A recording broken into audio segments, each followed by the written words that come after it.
इस वीडियो में हम समझेंगे न्यूक्लियर बाइंडिंग एनर्जी। जैसा कि हम जानते हैं, एटॉमिक न्यूक्लियस एक स्टेबल स्ट्रक्चर है।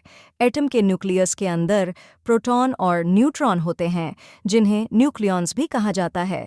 ये न्यूक्लियॉन्स न्यूक्लियस में एक साथ बंधे होते हैं। ये न्यूक्लियॉन्स एक शॉर्ट रेंज इंटरैक्टिव फोर्स के साथ बंधे होते हैं, जिसे न्यूक्लियर फोर्स कहा जाता है। अब अगर हम न्यूक्लियॉन्स यानी प्रोटॉन और न्यूट्रॉन को सेपरेट करना चाहें, तो हमें एनर्जी की रिक्वायरमेंट होगी।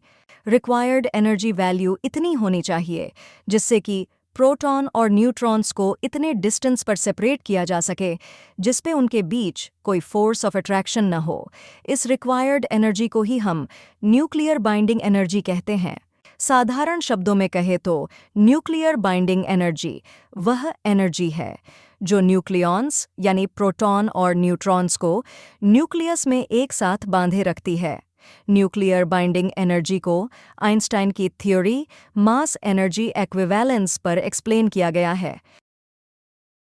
इस थ्योरी में यह पाया गया कि न्यूक्लियस का जो मास होता है वह प्रोटॉन या न्यूट्रॉन के मास के सम से थोड़ा कम होता है।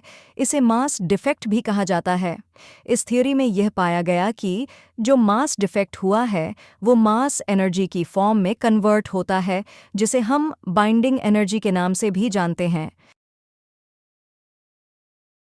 Thanks for watching. If you like this video, please like and subscribe our channel.